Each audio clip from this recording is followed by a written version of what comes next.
Welcome in, everyone, to episode 22 of Girl, How'd You Get That Gig? I know, we're rolling up there, Celeste. I'm We Amy are. G for my co-host, Celeste Gearing. And if you love baseball, which you know I do, you're going to love today's guest. Not only does she have one of the most challenging jobs physically and mentally in the game, but she's one of a handful of women in the game with this title.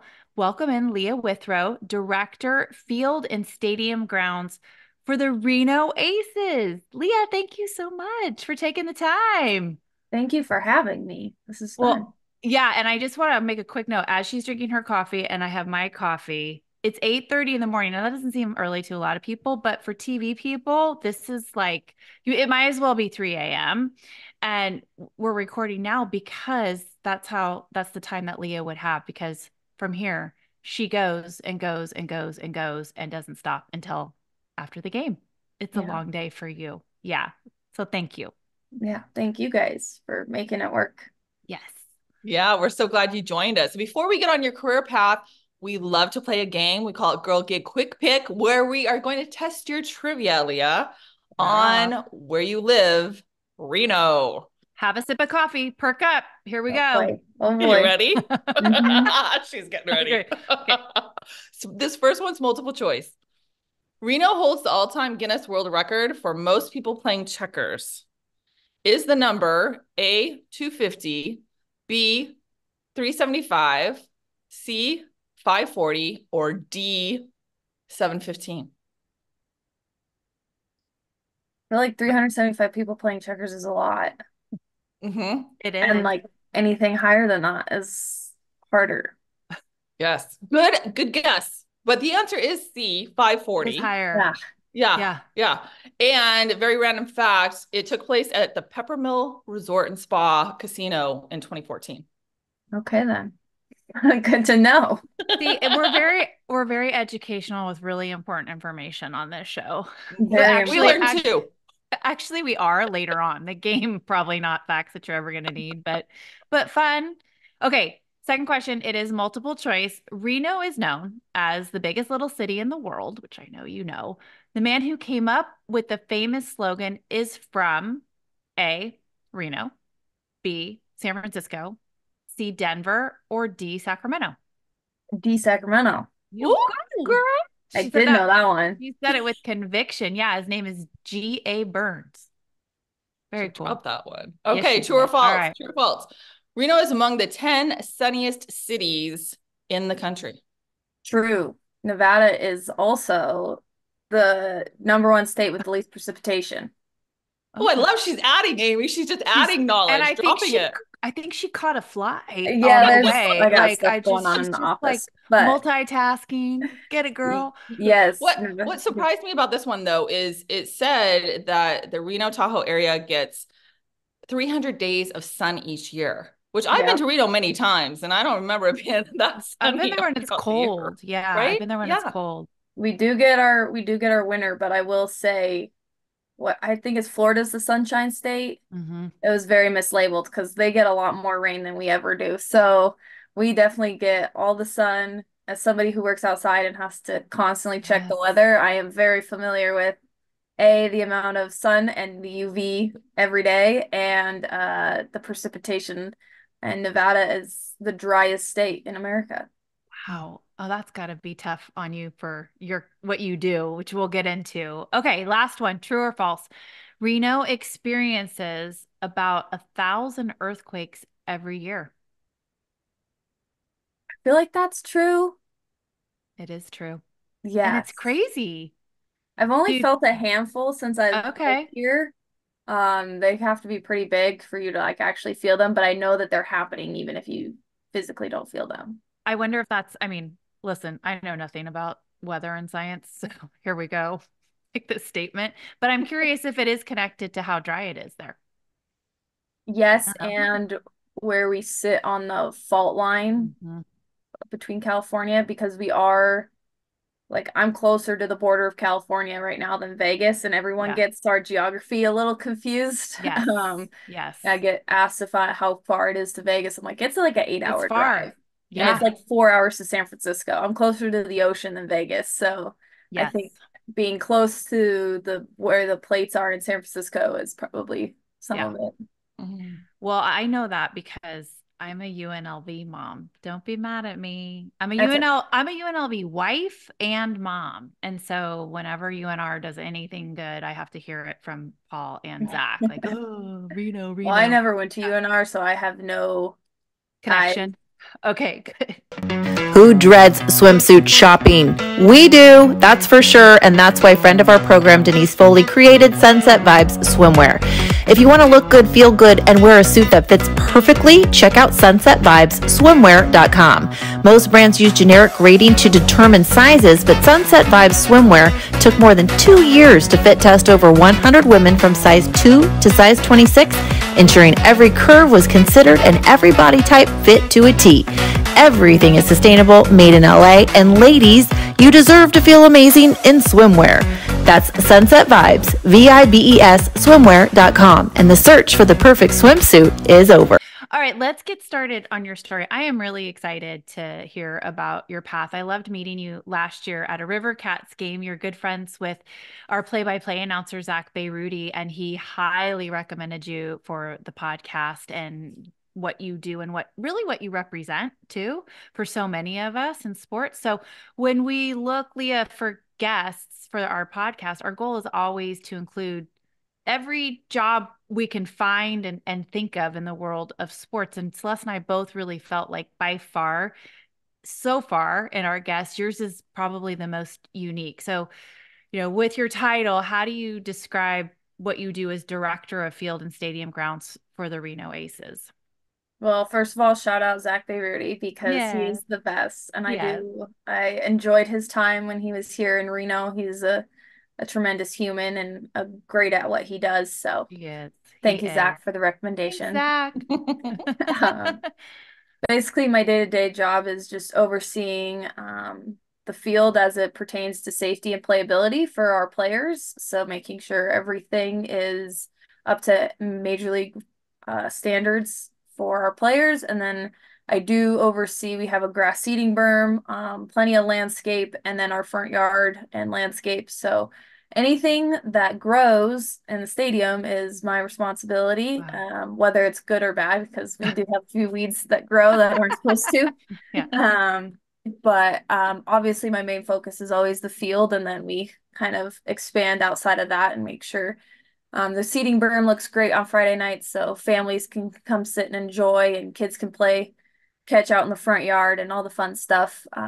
That's all. That's all under my umbrella. Wow. Before we get into everything that you do and your role, let's start at the beginning.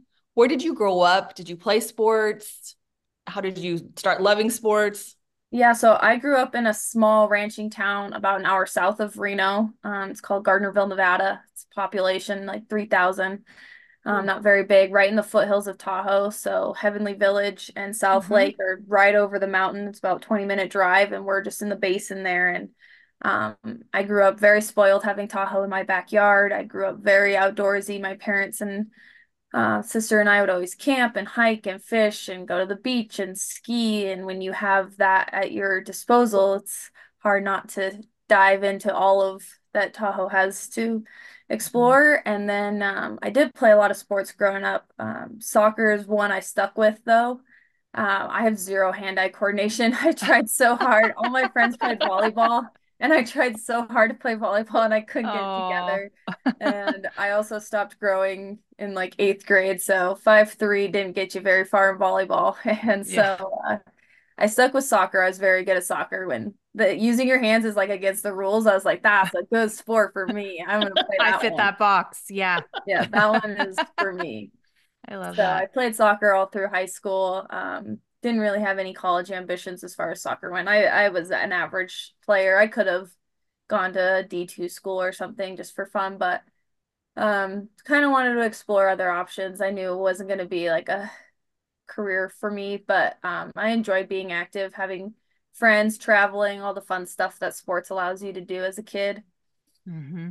Did you have athletes that you loved, mentors in any sense of any sport? I grew up in like the prime of the women's, I mean, US national team, soccer team is still like women's our prime soccer team still, but like I grew up in like the Abby Wambach Yeah.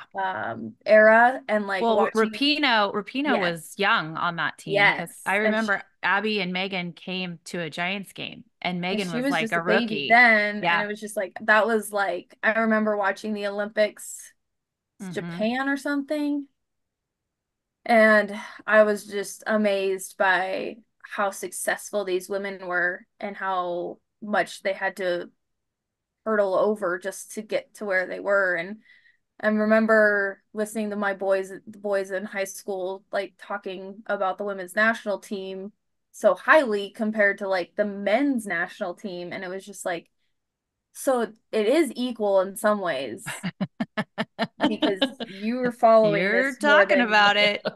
so that was a cool time for me to Yeah. be A, playing the sport and B, to see it be so successful. Like that was like, I think really the start of what we've seen now in professional women's sports. Well, Celeste and I, we're a little older than you, and we had Julie Foudy on, which is from the 99 team, which really was Yeah. like, it was like mayhem. That team was pure mayhem. And what's so interesting is having Julie on, Leah, she said that 99 team, she's like, we thought, all right, we broke through the ceiling. Like we've got the biggest crowds we've ever had in the history of women's sports. And here we are in 2024, and Rapinoe had to, you know, go in front of Congress and they're still fighting for equality and it's much, much better. But like that Abby Wambach early Megan Rapinoe era, it still wasn't, where it should have been given what the 99 team had done. And so it's really interesting, like hear what you heard, those conversations and the evolution it's taken to get to a point where we are seeing some true equality across the board in women's sports now, especially with the WNBA. But then you have like headlines with Caitlin Clark making $76,000 for her starting salary, but the attention's getting there. So it's been a long journey, and women's soccer's led the way. It's fantastic. It is. Mm-hmm. Yeah, Well, let's fast forward a little bit to college, and you went to North Dakota State. Why that school, and what did you major in? I do. Why North Dakota? I gotta ask. So two reasons. My mom is originally from the Fargo Moorhead area, so I have My family. favorite accent. Yeah. Argo. Oh, you Yeah. betcha. Oh my gosh. We should do the rest of the show like this, Leah. I My came favorite. back from my 4 years in Fargo. My friends were just giving me so much crap. It took me so long to get rid of that accent. Oh, you should always use it. It's my Mhm. It comes favorite. out a little bit every once in a while, especially when you say your O's. It Oh, you it'll betcha. it'll drag Yeah. out sometimes, but so my mom's from Minnesota, North Dakota, and I still had her sister and her brother and her dad were still back there, and we'd spend every summer going back to Fargo, and I enjoyed that area. Now I always went in the summer, which was very misleading Very. to what I was Yeah. actually going to experience. You miss But those winter months. Yeah. I do enjoy the Midwest. I loved the people back there, Mhm. just genuine, good humans. And I majored in sports turf management, which Mhm. is a very niche major. Yeah. Um, Lots of state schools with big ag departments have it. Michigan State has a huge turf program. Ohio State, Penn State. Does Uh, Davis, Leah? Does Davis have it? They used to, and Okay. San Luis Obispo used to have one as well. Hmm. Now we're kind of on a downtrend of that being so my bachelor's of science is in sports field management. But now you can get a degree in or bachelor's of science in horticulture, but it's like area specific to sports turf. So your BS is in horticulture, but does have turf classes still. Wow. So with that, like, how do you break down what turf grass management is because Celeste and I had never heard of that before, even though I went to Davis, which is an ag school, but I studied communications. I didn't like interact with any type of science as I wanted to stay as far away from science as I could. So what, like, in layman's terms, what are you studying? Yeah, so it's basically just a lot of biology and horticulture, a lot of plant sciences. Um, so North Dakota State's a huge ag school, big farm school. So Mm. a lot of my classes were crop and weed science classes. So, and I minored in crop and weed science because the overlap was so much. I didn't even have to apply for the minor. I just had it and I just had to declare it. Claim it. Yeah. Yeah, I didn't Mm-hmm. have to take any extra classes for it. So I was like, okay. So it's a lot of managing pests. So, weeds, uh, I hated insects. I hated my bug classes, but Is that taking entomology? Is that what that's called? entomology, I hated entomology. I don't know Yeah. how I got out of that lab, but I got out of the lab so I didn't have to dissect them. But I was just like, Yeah. I Gross. don't do bugs. No. So it's a lot of that class. Soil science is a huge Mm-hmm. part of it because so much of the plant relies on nutrients from the soil, and Mm-hmm. I loved soil science. I love playing in the dirt. Mm-hmm. And then a lot of turf classes, like specific to managing, quote unquote, the crop that is turf Mm-hmm. grass. Mm-hmm. So, and then you had to memorize all the different types of grasses, the rye and the Kentucky bluegrass and the Bermuda and the fescues. And there's like 50 different grasses you had to know and how high you can cut each one and what nutrients each one Wow. requires and what is more susceptible to certain diseases and what areas of the country you can and can't grow these grasses and what they're used for. So certain grasses, especially as it pertains to like golf courses, there's Mm. so many different levels. There's like the rough, then you have the fairway, then you have the green and the tee boxes, and all those are different grasses sometimes. So Yes. Yes. managing those as to what they are used for as it pertains to soccer or football or baseball, sports side, depends what kind of country you're in. Do you have a roof, a retractable roof? Do you have shade issues? What's your water quality like? Being in the Sierra Nevadas, we have really great water, almost too good to the point where it does leach nutrients out of our soil. So we have to dirty our water so it doesn't do that. There's a lot of different things that you don't think about when you're like, No. oh, just like Yeah. the normal homeowner looks at their lawn and they're like, just make sure the water turns on Yeah. today. But The Yeah. green. Darn, I have a brown spot. The dog keeps peeing there. Like, how do I fix that? Yeah. Right. Well, it before I is ask my next question, Leah, how many women were in your classes? just me. Just you. So Wow. And uh, what year is this? What year are you in school that you're the only one? 2014 to 2018. And there was only one other woman that I know of that had graduated before me. And then I've been the last so far in that program. In that program at that school. At that school, yes. Okay. Okay. What was that experience like for you? How were you treated? It was weird, but also like growing up, I was always more of a tomboy. Like I always had more guy friends. My mom would always joke that like I'd always get invited to the dinosaur and Tonka truck parties and none of the Barbie and princess parties as a kid.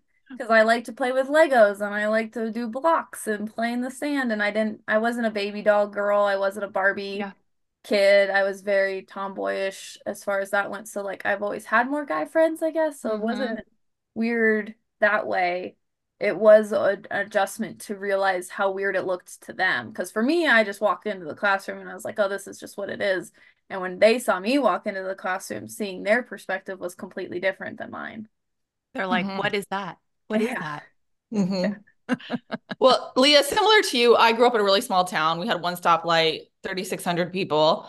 And my dad's a potato farmer in Idaho. So, lots of what you're talking about, the soil and a lot of the science they use, right? But there's also so much going on with technology, and that's farming. But as a groundskeeper, how much are you using technology in your day-to-day job? Hmm. Quite a bit. I mean, I rely on my equipment obviously more than anything because I can't do everything by hand or I would be exhausted. So my equipment is everything. We just got a new mower. I also You got a excited about that, Leah? I You're am. excited That was about like that. new Yeah. Christmas for It's like me. Christmas. We didn't get the fancy GPS one, but it is still really nice. Yeah. But the biggest improvement to technology I've gotten is and the Giants use them too, those auto mowers. Mm-hmm. Um, I see them we out got a there. small one for our grass seeding berm just Mm-hmm. because I have a really small staff. I only have two full-time people under me, Oh and my then I have gosh. an intern that's only here for the summer. So I don't physically have the manpower or the time to necessarily pull away from the field sometimes to maintenance the berm in the front yard. So we got an auto mower for the berm, and his name's Cruz. He undocks from his charging station, Mm-hmm. and he's basically like a Roomba That's mower, and just exactly what it looks like. Oh, bebops around the seating berm, and it takes him about 5 hours to mow the whole thing. poor It's about guy. 3 hour charge, so he'll bebop around, go charge for a little bit, and then keep going. And we did the math, and I was spending close to 3 grand a season. So just growing season March to November to have my seasonal mow and take care of it twice a week. It's costing me I was paying that kid $3,000 to do that a year. And the auto mower costs about five. So in about And 2 years, it'll pay for yeah, itself. one time. Oh. Yeah. And I get a whole body back on the field doing what I need to do, and we don't even have to think about mowing the berm because Cruz is busy doing his thing. Go Cruise. Yeah. Best employee ever. They never talk Yep. back, Nope. right? Shows up on time. Don't complain. Yeah, Exactly. it's interesting that the farming conversation, because I grew up in Sonoma County. I've been here I've gone other places, but basically my whole life. Farming's huge here. And I just joined Sonoma County Wine Growers, which is an association, a trade association to promote and market our wine grape growers, our farmers that grow wine grapes. And there's so much technology that we're now talking about. It's a little out of my wheelhouse. I'm learning as I go. But one of the things that seems to be one of the biggest improvements regarding technology is like soil testing. Yep. So in the vineyards, they would dig holes in different spots and test the soil, but that wasn't necessarily representative of the whole area, the whole vine. And so now they have it reminds me like the Terminator, like this digital graph goes out and can test a huge area. So you know where the nutrients are needed. And then I love like they'll plant like cover crops Yep. to give the grapes nutrients. I know I'm like geeking out because I'm like, oh, I just thought they were pretty little flowers, that just grew there. But everything has a purpose and strategy involved in taking care of the land. Yep. And it's fascinating. It's actually just fascinating to me. So, The yeah, Greg Elliott, the giants. Yeah. director of field ops for the San Francisco Giants, he just got a couple years ago a drone. He'll fly Hmm. over his field and he can shoot infrared That's what it pictures to is. see where he's like compacted, especially Yep. after like a concert or event. Yes. He can Yes. really dial in where he needs to aerate or go resod instead of wasting time doing the entire field or Right. overdoing one spot or where he's overwatering. He can really dial in certain problem areas, and like the technology never existed 5 years ago. And so it's crazy to see how fast it's developed. Oh my gosh, for sure. So I don't think your family was surprised at what you decided to do, but what was the reaction when you're like, I want to, take care of baseball fields? Um, it's kind of a toss up. My dad was very excited because my dad's a big sports guy. We always had a game of some kind on in the Yeah. house at whatever season. It was basketball, hockey, football, baseball. Every weekend, I remember there was some game on the TV as he bebopped around the house between mowing and doing his chores. There was always a game on. So he was really excited. My mom was a little bit more nervous just because she's a mom and wasn't sure like what all career paths were available when you get that degree. Because when you hear about it, you're only thinking, oh, sports fields. Like there's only so many stadiums to work in. but you're not counting golf courses, park and rec, college, Yeah. research, industry. So there's a lot of different paths to go on it. And I don't think we fully understood that until like I was taking classes Mm. and in it. That's really good information for people listening to that would be interested in following your path, how many opportunities there are. Because we Or think, more than you would think.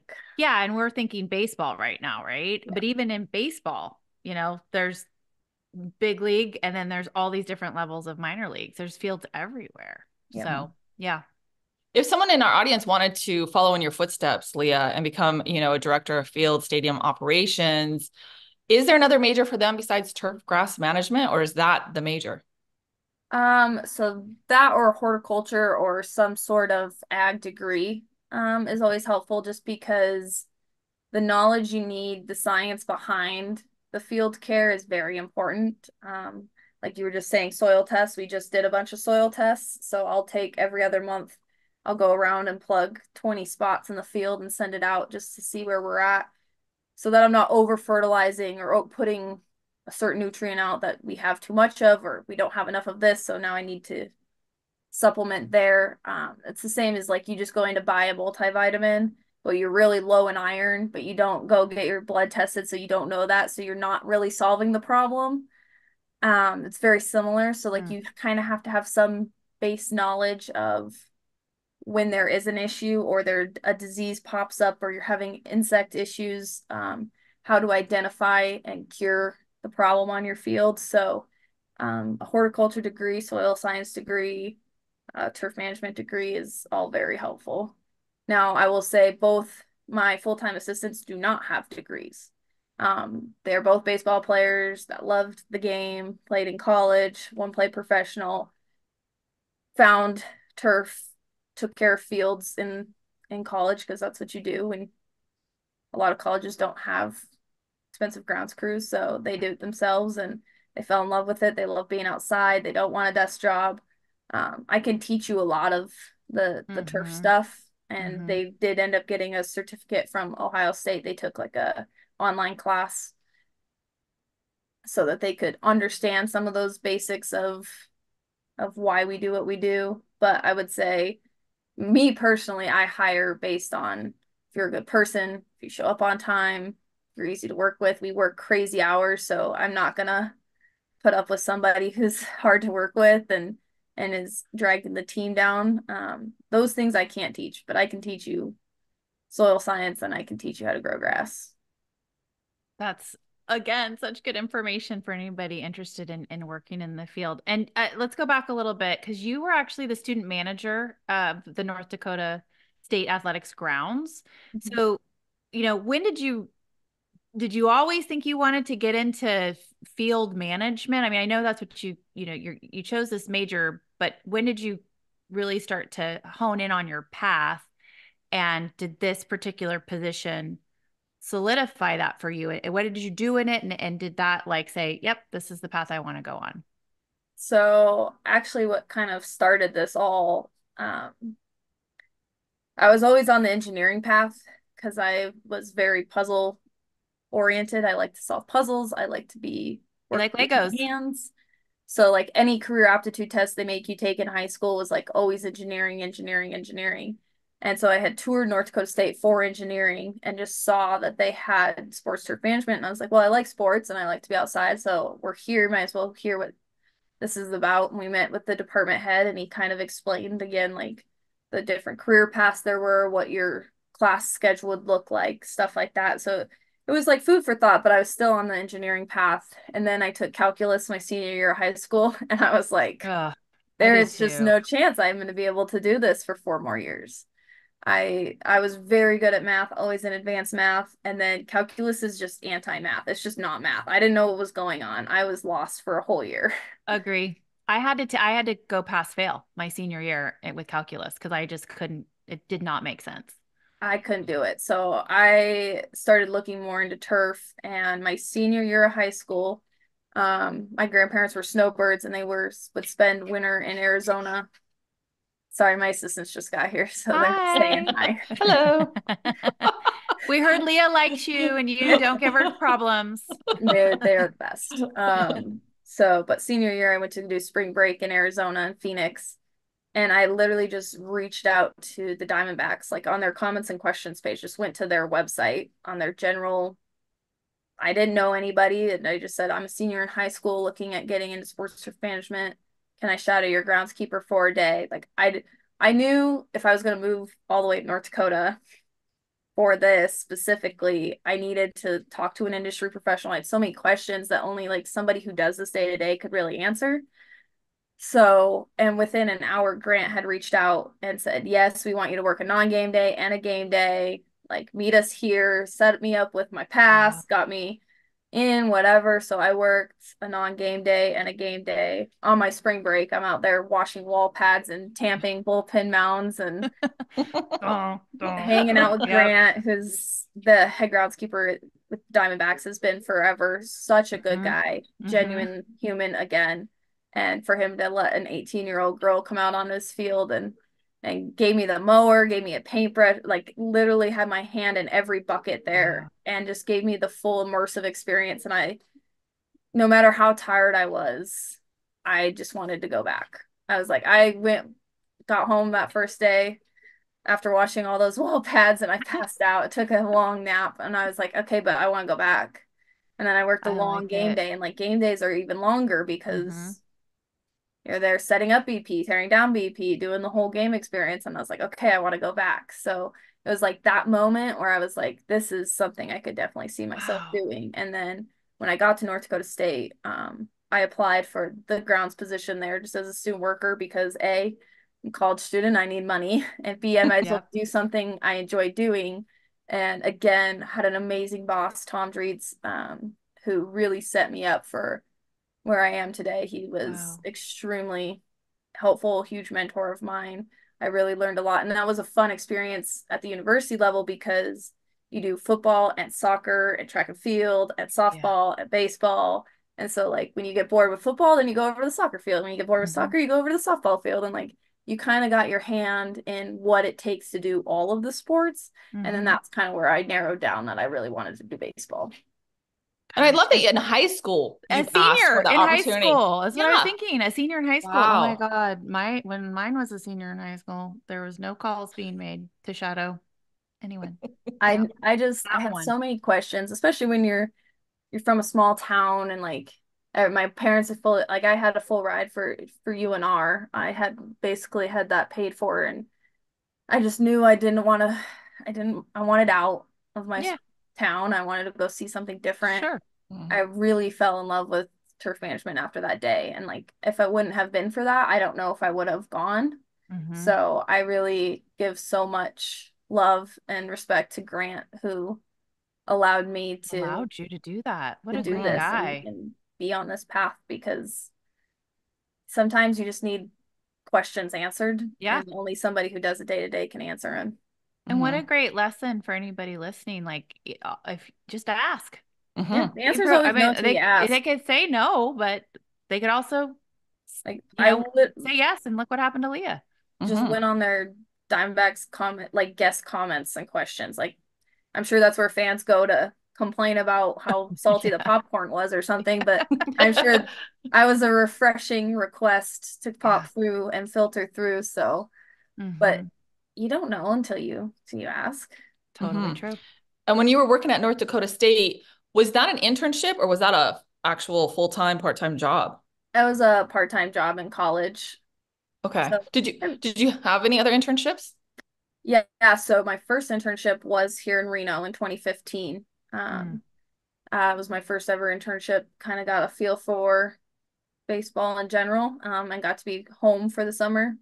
And then I did do an internship with the Milwaukee Brewers in 2016, just to see what the difference was in levels there. And then came back to Reno in 2017 as a seasonal assistant. And that's when Reno had gained a soccer team. So there was the flip between professional soccer and professional or minor league baseball. So we were transitioning this field bi-weekly. And so that was a whole different experience. Yeah. Trying to learn that. And then but yeah, I worked at North Dakota State from fall to spring every year through college. Leah, I have the utmost respect for anyone working on the grounds crew. All the years that I was the in-game reporter for the Giants, we would have games go 18 innings and have a day game the next day, and the turnaround and the attention to detail, the the physical side of it is it's just kind of one of those jobs that nobody knows how much work actually goes into it. And anytime I could credit the ground crew with something in a broadcast, I did, because I would just watch them work and work and work We and work and come appreciate back that. the next day and work and work and work. It's just, uh, yeah, it's you guys. We truly enjoy being behind the scenes. That's why Yeah. we do it. We don't do it for any of the credit because we enjoy the product speaking for itself and the Mhm. players enjoying it. But it does feel good when other people notice and respect, Yeah. because that's a huge thing for me, is just I respect that, like, it takes every ticket salesperson in this building Yeah. to sell seats so that I can buy a new mower. And I respect Hmm. that there's sponsorship people that sell sponsorships so that I can pay my assistants. And I respect our marketing team to get as many people in the seats as possible and market our players. And I just hope that it's reciprocated on the other side of, even though I'm not up in the front office and doing the day-to-day work, and I'm not making money, I'm spending money, but I That's I okay. I appreciate the mutual respect of it takes literally every person in the It stadium to really make it does. happen. It really does. And whenever I love that part about the Giants broadcast, that everybody's on the same page, that we need to give recognition to these parts that are not being seen. And because it takes a village to get a game going at all. So, what would be your best piece of advice to other women wanting to work on a grounds crew? My time with the Giants, there's a female on the grounds crew now, and there was one earlier in my career who might have been one of the first in the nation. Um, what would you tell them? Is it still an area where we're not seeing a lot of equity, but we're seeing opportunity?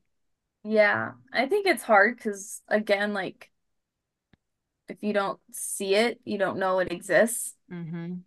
Like, thankfully I had Nicole Sherry, who's the head groundskeeper for the Baltimore Orioles. Mm-hmm. She was who I looked up to and I saw when I started doing all my research into this industry, to see if this was even a thing that I could do as a woman, because you don't physically see yourself represented, which can Yes. be kind of scary when you're trying to you get excited about something. Like after that thing with Grant, I was all excited, and then you start realizing you're the only one in the class, and you're the only one in your internship, and you're the only one, and you're like, oh crap, like, can I am I supposed to be here? Like, can I do this? Like, the self-doubt like creeps in slowly just because you're not seeing people do it that look like you. And I would say don't let that discourage you, because you're more than welcome in any space that you want to be in.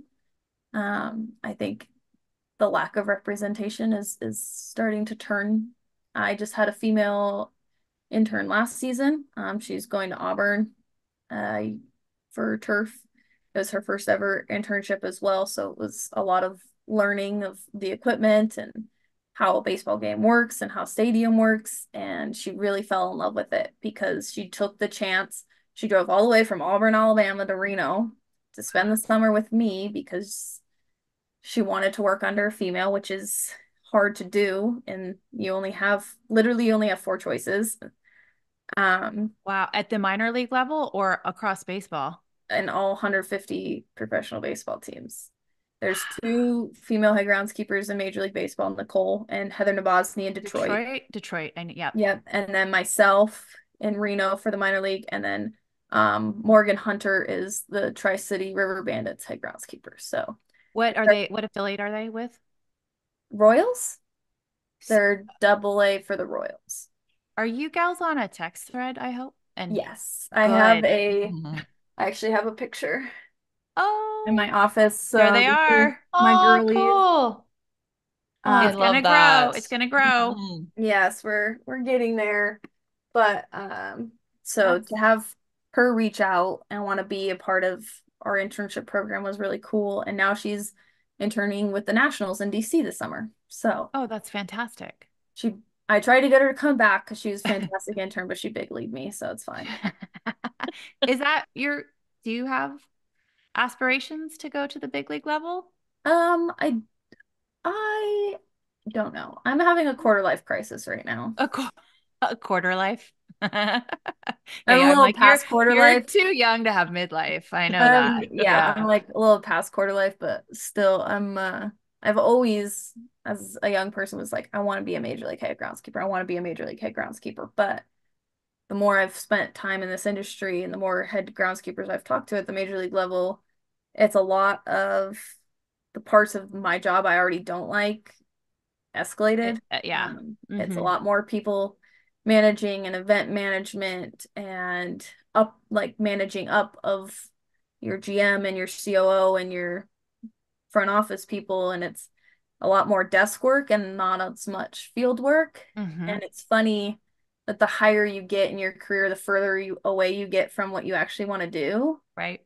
And so like that part I've slowly been opening up to seeing that like I don't know if that's what I want, but Hmm. I mean if there was an opportunity that I couldn't say no to, who knows? Sure. Cool. Let's get into that. What do you do? Like, what is your typical day-to-day Yeah. like? What does that look like for our Break it audience? down. So game day and off day or off weeks are a little different, but game day starts, we come in, we mow every day except for a day game just because we don't have time. So the field gets mowed every day. Then we'll take care of any of the landscape at the beginning of the week. So the front yard gets mowed, weed whacked, trim out any bushes, stuff like that. We got to paint lines and logos. So foul lines, the logos on the sidelines, the logo behind the plate. We check all of our clay, so we'll have fixed that on the off week. And then as the games go, we'll patch in the morning, make sure our mound right by the rubber and their landing foot flush, even, beautiful. Same with the home plate, level that off, fill any of those holes. Same with the bullpens.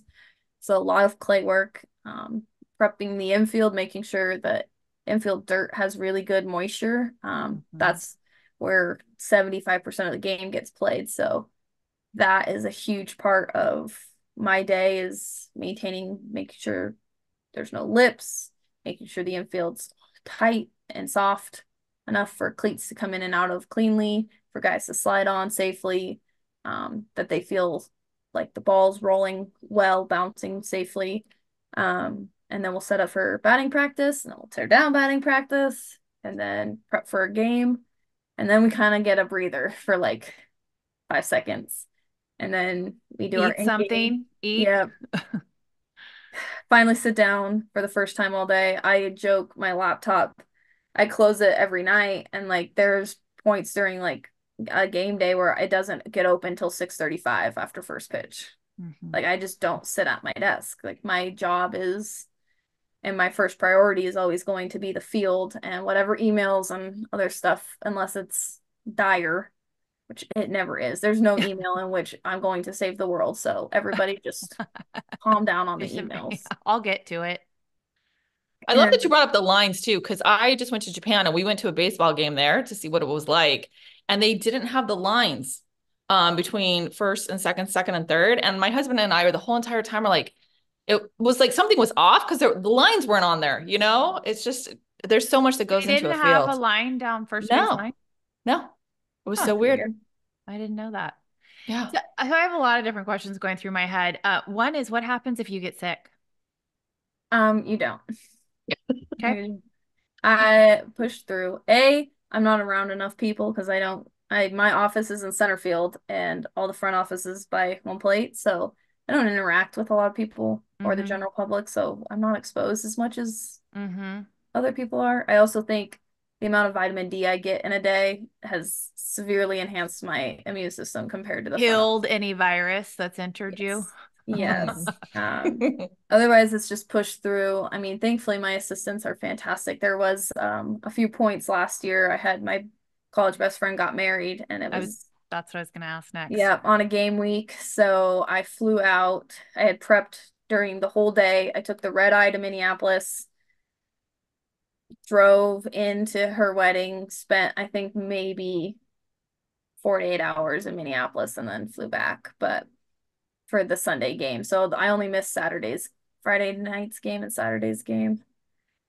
But my assistants are again fantastic and they know the routine. They know where stuff needs to be picked up. And it's not that I don't trust them to take care of anything. It's just I feel you want to do your job for leaving them down a man. Like it's amazing how much work piles up when you're down hands and you're used to somebody else doing this, and this job while you do the other jobs. And when you're down that and you have to pick it up, I feel boss guilt for leaving them. Yeah.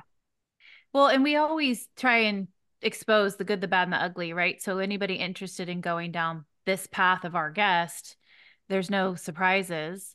How would you describe your social life, personal life outside of the field? When do you get time for you? Do you have an off season? Like, how do you find balance?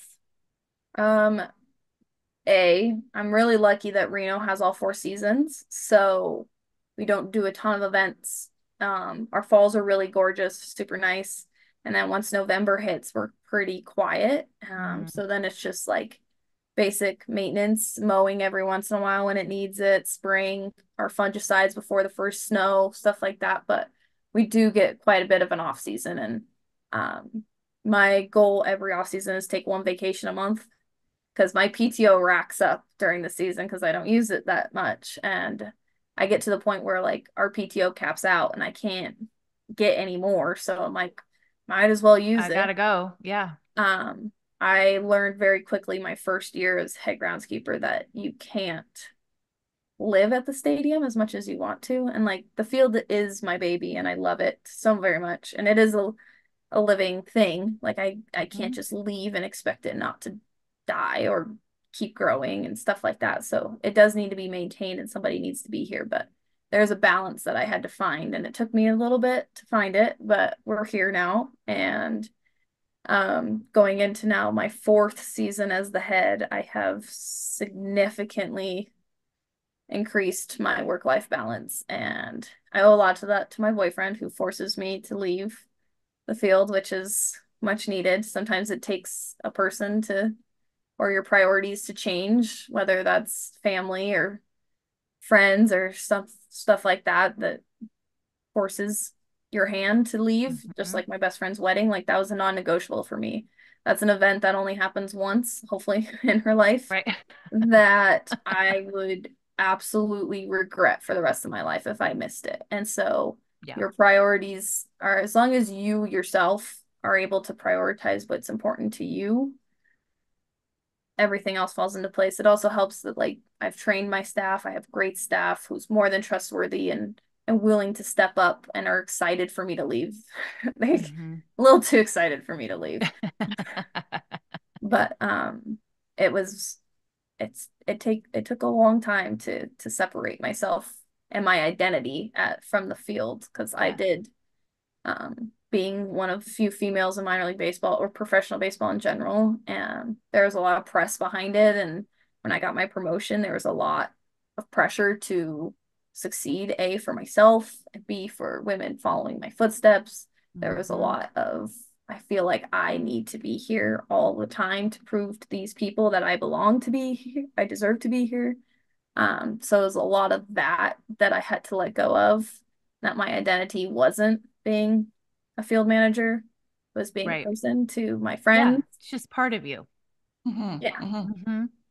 So learning, growing in those aspects. I think every job, especially in sports, is going to be hard because the seasons are long, the hours are brutal, strenuous, longer. Yes. Like it doesn't matter what department you work in, you're working 50, 60, 70-hour weeks. And if you're working in sports in season, like that's just the reality of the job. But I think we all are willing to make that sacrifice because we love being a part of the game. We love being a part of something bigger than us, and seeing how fans react to what we provide them is very fulfilling. And I think that's why we do it, but it's also remembering other important things outside the stadium walls. I love that. I love everything you just said.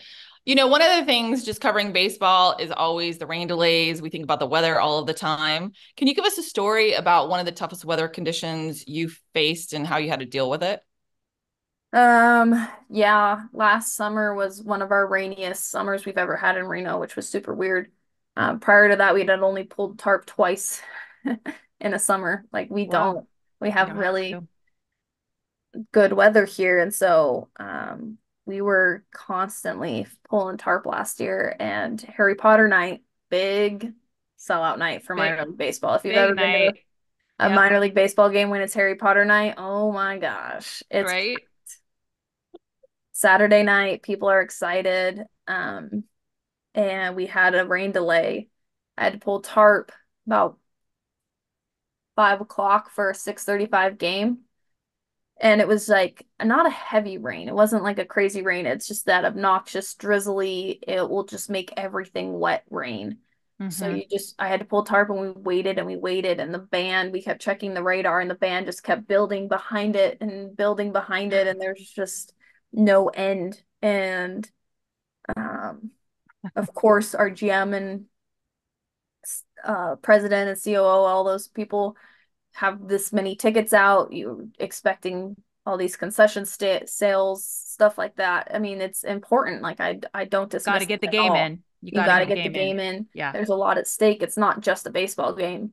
Um, at the end of the day. So players are always like, call it, just call it. And I'm like, that's not what you call. It's Harry Potter night. Exactly. It's happening. I remember I sat in the visit or the home clubhouse area, with our manager, Blake Lawley, who's also a great manager to work with, thankfully. And he's just like, at what point does this end? And I was like, if this was a Tuesday night, it would have already been over. But we both know, because it's Harry Potter night, Saturday night, we have to try to get this game in. And it's really frustrating because you have the visiting team manager who flew all this way to play this game and wants this game, and then you have his home manager who at the time had a big prospect who was starting pitching that game, and he doesn't know if he's pitching or not. He doesn't know when he needs to get warm or not. So like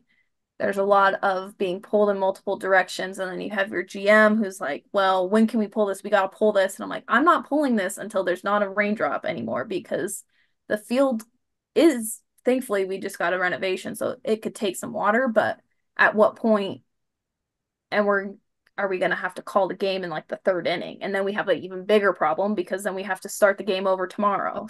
So I mean, all of that is just like so my world, that people don't know all that goes into getting a game on. yeah, the poor And fans sitting in the the stands watching the fans, yeah. Sandlot, not Yeah. knowing like, why are we playing the game? Well, and you have to be the bad guy because Yeah. you're at, is that, I know we got to wrap here, but is that difficult as a female? You're telling all of these men of power, no, I'm not pulling that tarp until it's safe to play the game and we It can get can be enough in to it make it a it game.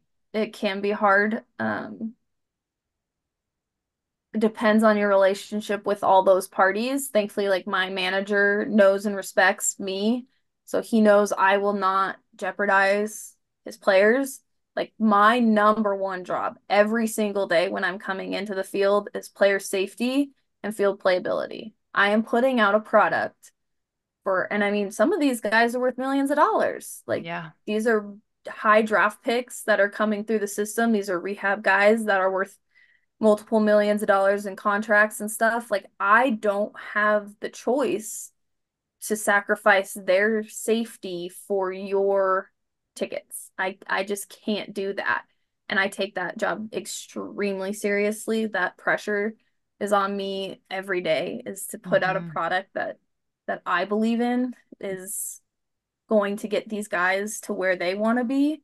And so, and my manager knows that, and I think most managers know that all groundskeepers are not putting out fields that they don't believe in, or Right. field are going to put players' safety second. Like that's just not going to be an option. I think as a female, as a young female, I hope it gets easier as I get older and I get that respect just out of experience. But being a young female sitting in that room, the radar on the iPad, trying to explain weather patterns Do to you see baseball this large coaches. section of green? See the red. Red is No, bad. the red. This is Red is bad. bad. We're in the green, but the red is coming, so we Yeah. can't hold the tarp. And it's like, how do you translate, like, well, as I was talking, like all these technical field terms to baseball terms so that they all understand? Yeah. Good for you. So the last one, because I know you got to go to work, but April 10th, kind of a big deal in your world. Reno, the city of Reno has declared April 10th Leah Withrow Day. Yeah. We are talking to a superstar, Celeste. Absolutely. Yes. How did this Uh, come about? Oh, look, we got her. How did that come about and what was your reaction? um, so nobody told us anything. Um, the mayor reached out to our VP of communications and was just like, we'd like to honor Leah at the next city council meeting. It's April 10th at 10 o'clock. Can you guys be there? And they're like, yeah, sure. Like, what do you need from us? What's this about? We sent over like a bio and a headshot and all the stuff that they needed. And then we kept reaching out, being like, what's this about? Like, what can we expect? Like, what do you like? And no one was responding. So like we just showed up to city council. Like I had invited my parents and my assistants came, and then some people from the front office came. And we literally walked into the city council meeting not knowing if I was getting the key to the city or if I was just getting a gold star and a high five. Like we had no idea what was gonna happen. And they came out with this proclamation, and my president, I still at this point still didn't know. They call us up to the podium. They hand my president a proclamation, and he's reading it out loud to me and all of the city council meeting, people that are there. And it says all this amazing stuff. And then we'd like to recognize April 10th as Leah Withrow Day. And I was just like, I'm sorry, what? And I looked over at my assistants and they're just laughing. Laughing. And I'm just like, oh my God, this is the wildest thing I've Oh my ever had gosh. happen to me. It's on my calendar now. Yeah, for April 10th. sure. I'm gonna So text you. we'll end this podcast, Leah, with the best advice you have for someone trying to get into sports or just advice for life in general. I guess the biggest thing that's ever happened to me was reaching out to Grant. So my advice I say is the answer is always no until you ask. Mm. I think that really has driven my career because of that moment, and also just things that I wouldn't have gotten to do if I wouldn't have just asked. Because a lot of opportunities are sitting out there, but nobody's reaching out. And I think you would be surprised at how many of those opportunities could be yours if you just took a chance. Because A little push. A little push. they're either going to say no or you're not going to apply and they're going to say no. So, Yeah. Good Roll the advice. dice. Roll the it. dice. Roll it. And then listen, if you ever need like a few words of encouragement, because I know you said like maybe when I get older, I'll, be a little more confident in my voice. You just call us. We'll tell you what you can say when you get older because I appreciate it it. gets a lot better. Because, yeah, there's certain, I would say me in 2021 and me now as a head Different. groundskeeper, very different people, and in the best ways. You grow so much in Yeah. just 4 years and 4 seasons, learning what you like and don't like and what you're capable of and what you need help in. It's crazy. And also the amount of support there is now for women in sports. I don't think Mhm. people realize how many there are, even if it's not in your direct Yeah. path. Like getting to meet you that day with Zach, I thought that was the coolest thing in the world. I Oh, followed you on Twitter right away and I was like, oh my God, she's so cool. really? Yeah. And then when girl. you reached out for the podcast, or I was like, no way, she wants to talk to me. Why? Because we think that you're an absolute rock star. So you Mm. just keep doing you. And you're literally, Celeste, I don't want to speak for you, but I think I can. She's like one of the most genuine, authentic people we've met. And the podcast has been such a great journey for us to get to know people like you. So we are in your corner and cheering you all the way. And I hope you get to add like 5, 6, 7, 8 to your picture real soon and just Thanks. watch that world grow because you're doing great. Working on it Mhm. slowly but Good job. surely. Good. And then Mhm. make And sure you're you go on trailblazing. vacation. Yeah, you are a Yeah. You're trailblazer. trailblazing for women. Good job. And go on vacations with your boyfriend. Yes. Well, All right, Leah, we know you have a ton of work to do. Do you have a game today? no, we are Oh, off today on oh, Monday or Tuesday. Yeah. Team just went to oh, Tacoma, so we have an off nice. week So you get an off week. but got corporate batting Yeah. practices, I events, all mean, the other fun off, stuff. Yeah. off week, right? Yeah. I got shit to do. Oh, Yeah. stuff to do. That's Sorry. I okay. don't You know if can I say can that. cuss. No, you can say that on our podcast. It's okay. All right, girl, you go take good care Thank Thank you and guys so wear you. your much. This was sunscreen. fantastic. Good. Have a great day. I hope we get to see you soon.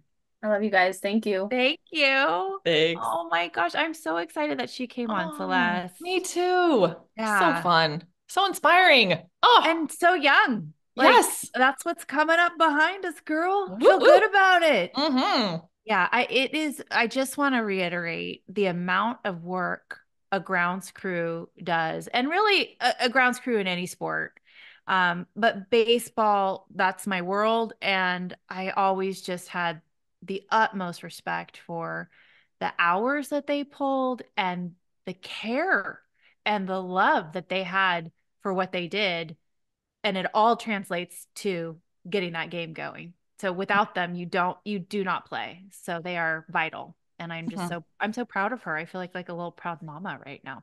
Oh. Okay, so episode 23 of Girl, How'd You Get That Gig is coming up next. Mhm. Celeste, who is going to wow our audience next. Next we have another unique job in sports. Shuri Marty is going to join us, and she's going to slay us with her knowledge, Amy, Slay. as being a former softball umpire for 30 years. Umpire. I can't Umpire. wait. I can't wait. There's so many questions already percolating, but I really Mhm. want to know like how she stood up to fans. That's you know Right? me. I'm like, what's a controversy? Or players that like challenge her calls. Yeah. Very Right? interesting. I'm excited about it. Okay, so thanks so much for bringing us along with you this summer as you're going to make those road trips and head to the beach and all that. You just play our podcast and we'll go with you because we like Mhm. to hang out with people and invite ourselves places. So make sure to All the follow time. us on all social platforms. And now you get to win prizes. You can win one of my children's books, or you can win one of Celeste's intention candles. We also have some other items in the hopper coming your way. Make sure you're following us on Instagram. The handle is at Girl Gig Podcast, and subscribe to our YouTube channel, Girl, How'd You Get That Gig? And we're going to pick out another winner on July 3rd, of course, on Instagram. So, like Leah said, when you're out there getting your vitamin D, take us along, listen. Yeah. Again, Amy said it. We love to go with you. So, keep your eyes peeled on Instagram for July 3rd, where we're going to pick another winner. Winner will be announced. And in the meantime, you can listen to Girl, How'd You Get That Gig on your favorite podcast app, or subscribe to our YouTube channel. Again, it's Girl, How'd You Get That Gig? And it's free, Celeste. Woo, It's free. Can't get better For than that. my dear friend Celeste Gary, I'm Amy G. Until next time, go get that gig.